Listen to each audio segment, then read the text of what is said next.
Okay, hi, this is Verson Bula here, Carib-Sport. All right, getting a time for another report.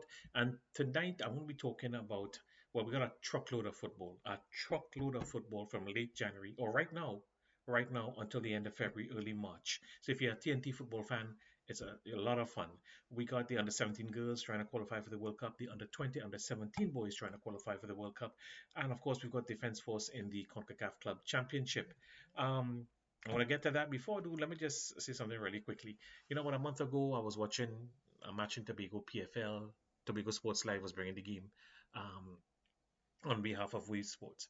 And I think I mentioned something about we couldn't see no replays. Well, boy, somebody from Tobago Sports jumped on that YouTube live chat and buff about how they're working with limited resources and it takes extra this and it costs money. And if you want to pay for it, we'll do it. I obviously heard people feel this. It was just an observation by a fan. If you explain yourself, we understand why. We know people in Trinidad are doing their best for football with limited resources. Well, just recently on the weekend, there was a double header in Tobago. Tobago Sports Live brought the double header. And I was very grateful because we're not getting any live feeds anymore from Trinidad. Was one camera, and the cameraman was kind of shaky from time to time. All right. And at one point, the camera just started rocking from side to side like an earthquake. And I happened to mention that cameraman real shaky. Well, boy, I must have heard somebody feelings bad. Fella jump on from Tobago Sports and explain, we're doing working for free. We have one camera, and people don't understand that. But what he said, block and delete, yes. So I didn't quite understand what he meant by block and delete until I tried to respond. And my response was, I understand you're doing a fine job with the one camera. Thanks for the feed, appreciate it. It's just that the camera was rocking from side to side. Well, and they never got to see my response because apparently they blocked and deleted my previous comment and blocked me from from making any comments whatsoever. No, I don't know how old the people are at Tobago Sports Live. I assume you're adults and not little schoolboys running some little TV show. But you know, if you're going to be in mass media, you have to be able to handle some constructive criticism. I actually agreed with your response. I think you're doing a fine job with your limited resources and one camera. The same way Wave TV has to do a fine job with their limited resources. And you know, if you can't behave like a petulant little child. I mean, it was like I grab your tampons at the wrong time of the month or something. All right, um, you know, block and delete. You are Tobago Sports, not ESPN Sports. Take it easy. You're in Tobago, not communist China.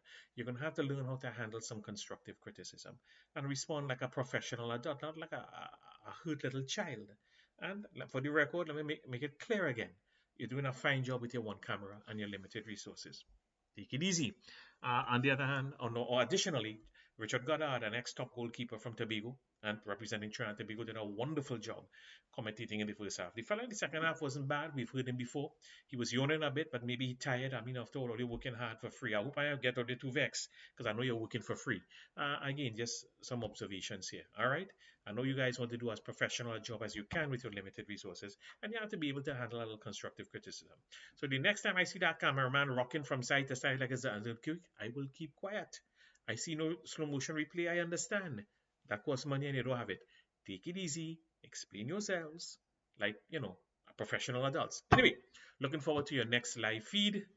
I'm sure it'll be wonderful with your one camera. And I appreciate it because we're getting nothing in Trinidad. So I can't wait for the next match in Tobago.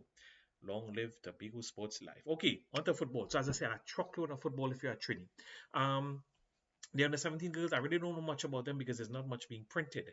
Yes, they released the players and so on, but if they were playing warm up matches, I am unaware of it. They will be going to Curacao, and they'll be playing Curacao, El Salvador, Guadeloupe, and Barbados from January 24th to February 1st. And the winner of that tournament will automatically qualify for the World Cup. You know, after about 12 years, 11 years ago, Trinidad was easily in the top 3, top 4 of CONCACAF. We have really, really dropped off in the last 6 years. And well, I don't know. I have no idea what the warm-ups have been like.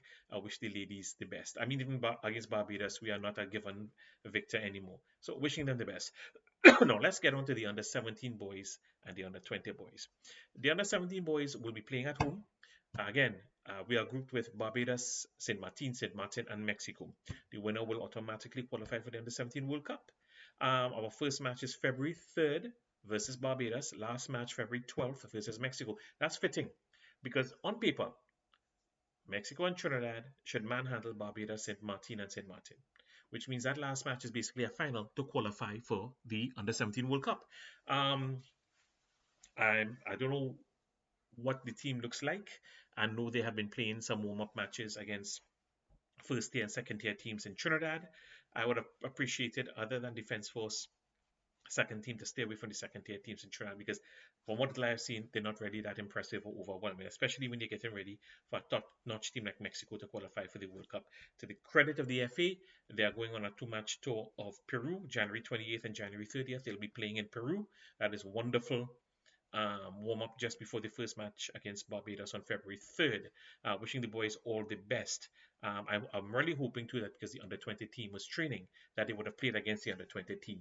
Again, you want bigger, stronger, talented opposition to get you ready for the guys at your age level. So wishing our under 17s the best. Okay, I think I finished with that. So now moving on to the under 20 team. Well, the under 20 team, they have to play in Costa Rica. They are grouped with Costa Rica, Bermuda, Barbados, and St. Martin. That tournament is February 23rd to March 14th. Now, there's six groups. The six winners will go to a final round with six pre-seeded teams. It's a 12-man tournament in America. I think it's four groups, four groups of three.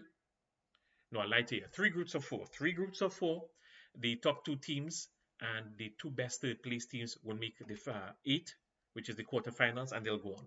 Now, I scanned all over the CONCACAF page. They did not say how many teams will qualify for that under 20 World Cup. Usually it's the top two, but I have a feeling it might be the top three or top four because they're more liberal these days. Again, I don't know because it wasn't on the CONCACAF page. I looked at Trinidad Press as well. But you know, what can we do in Costa Rica? Well, let me see. Of course, Bermuda, Barbados, and Martin we should handle. We have been given Costa Rica a good run on more than one occasion. And in youth football from the mid-70s right up to about 10 years ago, we were shocking the bigger, better teams in CONCACAF. Even when we were not well prepared, which is normal for us, and not a lot of prep matches, we would go and make them work for that victory. Teams like Mexico, Canada, Costa Rica, and so on. So this team has been training now for about a month. The tournament will start at the end of February.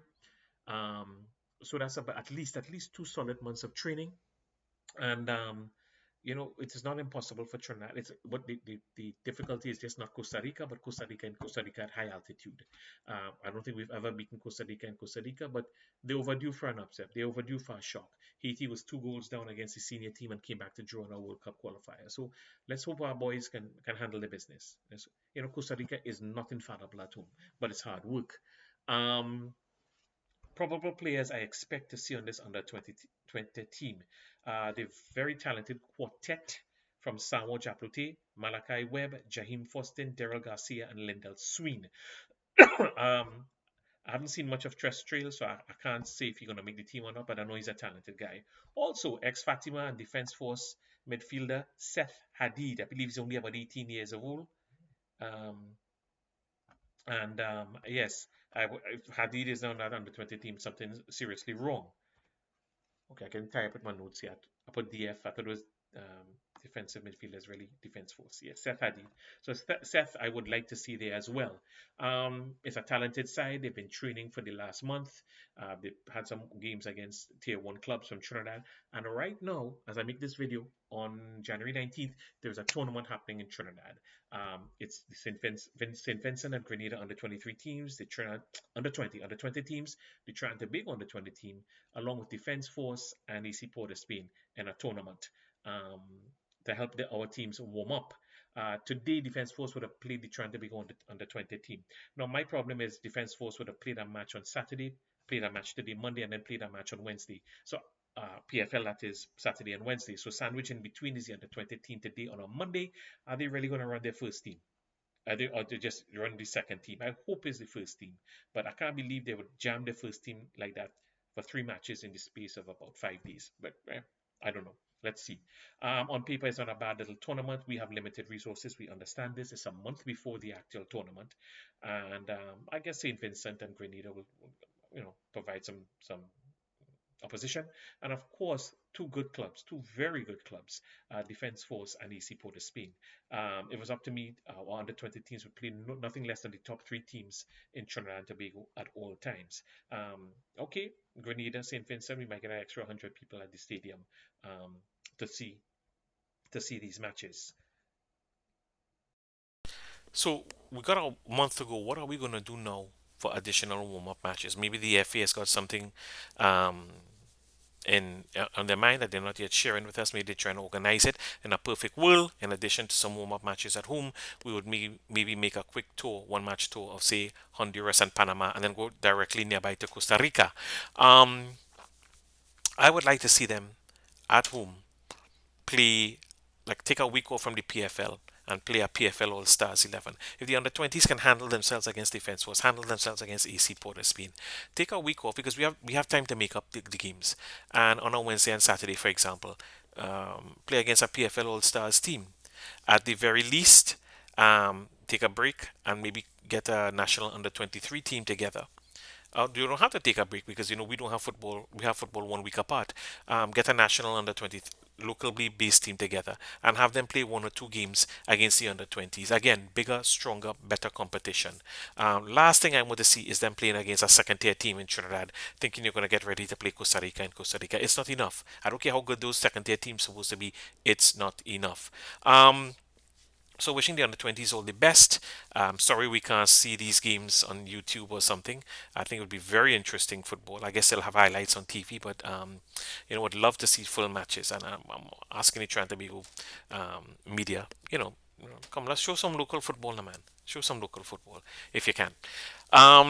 Lastly, I just want to say that whether or not we qualify for the World Cups, one of the great advantages of these tournaments is this is a chance to be scouted. If I remember correctly, Levi Garcia was discovered in an under 16 CFU tournament, and this is a wonderful opportunity for scouts from America and Europe to see you and see what you can do. Local boys will be under 20s will be playing. Well, I mean, beating up Barbados doesn't impress anybody, but sometimes talent is talent and it stands out. And this is a chance to be noticed. I'll be honest with you and tell you that I was high on Foston, James Foston 2 years back. I still like him, but he doesn't seem to be as potent. Likewise, Daryl Garcia does not seem to be as potent. Not that they're not good, they're just not the men I saw a year or two ago. But maybe that's just me. I don't know football good enough. Seth Hadid, very composed and a very good player, holding his own with arguably the best club in Trinidad and Tobago at just 18 years old. And he was doing it at 17 as well. So this is a chance to be discovered. And for the under 17s, perhaps a chance to be discovered as well. So wishing our boys the luck, but best of luck. Let's support them at the Heasley Crawford Stadium with the under 17 team. And let's support our under 20s this week in the tournament that is taking place at the Heasley Crawford Stadium. So that's it. My name is Versen Bulai. This is Hail Carib-Sport. God bless Trinidad and Tobago football. God bless our under 20 men, our under 17 men, our under 17 girls. God bless Tobago Sports Live. God bless this. Trinidad and Tobago Soccer Warriors. God bless me.